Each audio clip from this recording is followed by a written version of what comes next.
మురళీ మనోహర్ గారికి కూడా నమస్తే.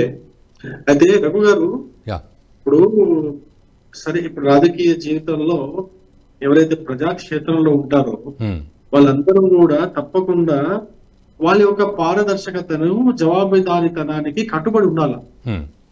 అలా ఉండగలిగిన వాళ్ళే ప్రజా జీవితంలో, రాజకీయాల్లో మనగలుగుతారు. అలా ఉండలేని వారు నైతిక విలువలకి వాళ్ళు తిలోదకాలు ఇచ్చినట్టు, నైతిక విలువలని పాటించినట్టు, ప్రజాస్వామ్యంలో ప్రజల మధ్యలో వెళ్లిపోయి వాళ్ళు విశ్వాసాన్ని కోల్పోతున్నట్టు. ఇదే పరిస్థితిలో మన కేజ్రీవాల్ కావచ్చు, కవిత గారు కావచ్చు, ఇదే పరిస్థితిలో ఉన్నారనేది స్పష్టంగా మనకు తెలుస్తుంది. మొట్టమొదటి విషయం. రెండో విషయము, ఎక్కడైనా కానీ ఈ దేశంలో నాకు తెలిసి ప్రపంచం మొత్తం మీద కూడా ఎవరిపైన అంటే ఆఫీస్ లో అధికారంలో ఉన్నటువంటి నాయకుల పైన ఎప్పుడైనా ఆరోపణలు వచ్చినప్పుడు, ఆరోపణలు వచ్చిన తడువుగానే వెంటనే వాళ్ళు నైతిక బాధ్యత వహిస్తూ వాళ్ళ అధికారం నుంచి తప్పుకోవడం పరిపాటి మనం మామూలుగా చూస్తుంటాం. కానీ ఇక్కడ అరెస్ట్ జరిగిన తర్వాత కూడా కేజ్రీవాల్ అనే వ్యక్తి జైల్లో నుంచి నేను పాలిస్తానని చెప్పడం అంటే ఎంత అనైతిక పాలన మనడు సాగిస్తున్నాడు అనేది మనం ఆలోచించాలా, ఈ దేశ ప్రజలు కూడా ఆలోచించాలా. అందులో కేజ్రీవాల్ మామూలు వ్యక్తి కాదు రావు గారు. కేజ్రీవాల్ ఒకప్పుడు మీకు తెలుసు 2011-12 ఆ టైంలో ఇండియా అగైనెస్ట్ కరప్షన్ అనే ఒక ఉద్యమంలో పాల్గొని ఆ ఉద్యమాన్ని చాలా ఉవ్వెత్తున తీసుకోపోవడంలో అన్నా హజారేతో కలిసి పనిచేసినటువంటి వ్యక్తి.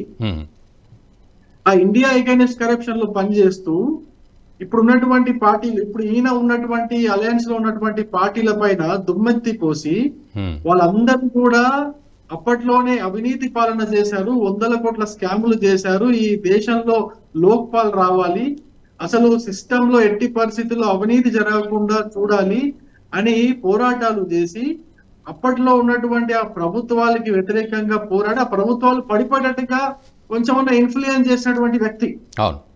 అటువంటి వ్యక్తి అధికారంలోకి వచ్చిన తర్వాత, ఇప్పుడు గద్దె మీద కూర్చున్న తర్వాత, తను పాటించినటువంటి అన్ని విలువలకు తను డిమాండ్ చేసినటువంటి అనేక రకాలైనటువంటి ఈ పారదర్శకమైనటువంటి పాలన కావచ్చు, అదే విధంగా తను కోరినటువంటి ఈ అవినీతి వ్యతిరేక సిస్టమ్ కావచ్చు, వ్యవస్థ కావచ్చు, వీటన్నిటికీ తిలోదకాలు ఇచ్చి ఈ రోజు తను రాజీనామా చేయకుండా ఇంకా తన యొక్క ఏమంటారు, తన యొక్క నిర్దోషిత్వాన్ని నిరూపించుకోకుండా ఇంకా అధికారంలో కూర్చొని, అందులో కూడా కోర్టులో వెళ్ళి తను ఒక రాజకీయ ఉపన్యాసాలు ఇస్తున్నాడంటే ఏం మాట్లాడాడండి?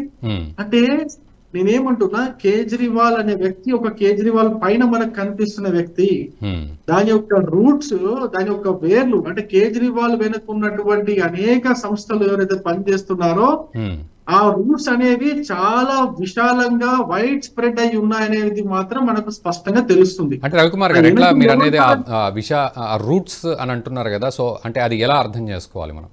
ఎలా అంటే ఇప్పుడు చూడండి, ఒక జర్మనీ కావచ్చు, ఒక అమెరికా కావచ్చు, ఇప్పుడు ఈ రోజు లేటెస్ట్ గా ఐక్యరాజ్య సమితి కూడా రెస్పాండ్ అయింది. అంటే ఒక దేశము ప్రపంచంలోనే అతిపెద్ద ప్రజాస్వామ్య దేశము, ఆ ప్రజాస్వామ్య దేశంలో కోర్టుల పైన ప్రతి ఒక్కరికి నమ్మకం ఉంటుంది. ఆ కోర్టులు ఇచ్చే తీర్పుని ఫైనల్ తీర్పుగా భావిస్తారు. ప్రభుత్వాలు చేసేటువంటి శాసనాల కంటే కూడా ఈ కోర్టుల తీర్పుని చాలా విలువైన తీర్పుగా భావించి ప్రజలందరూ కావచ్చు, నాయకులందరూ కావచ్చు వాటిని పాటిస్తారు.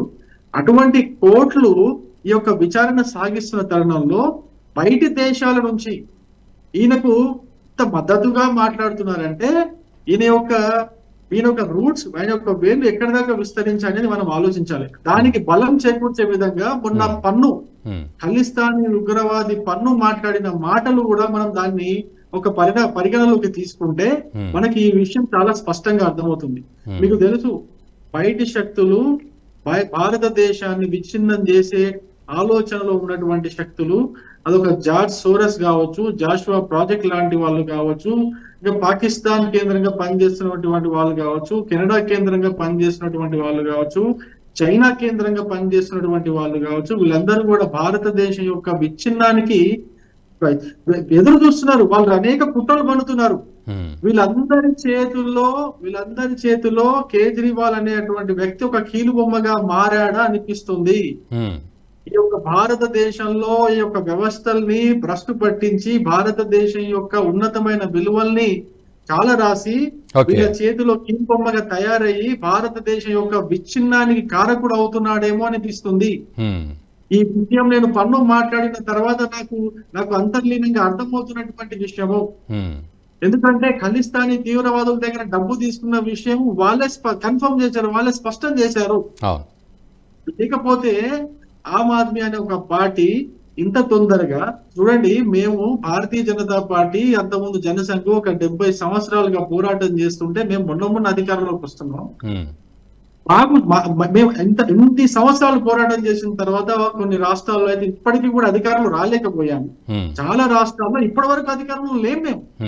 అటువంటిది ఆమ్ ఆద్మీ పార్టీ అనే ఒక పార్టీ కేవలం ఒక 10 సంవత్సరాలు కూడా పనిచేయలేదు. 10 సంవత్సరాలు కూడా కాదు, వాళ్ళకు 3-4 సంవత్సరాలు పోరాటం చేశారు అంతే.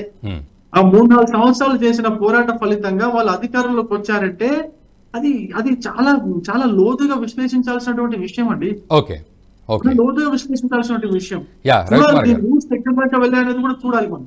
ఈ వీడియో మీకు నచ్చినట్టయితే లైక్ చేయండి, 10 మందికి షేర్ చేయండి. అలాగే కామెంట్ల రూపంలో మీ అభిప్రాయాలను మాతో పంచుకోండి. Nationalist hub group of channels ను సబ్స్క్రైబ్ చేసుకుని తెలుగునాట జాతీయవాద జర్నలిజాన్ని ప్రోత్సహించండి. ఈ వీడియో కింద ఉన్న బెల్ ఐకాన్ పై క్లిక్ చేయడం మర్చిపోవద్దు.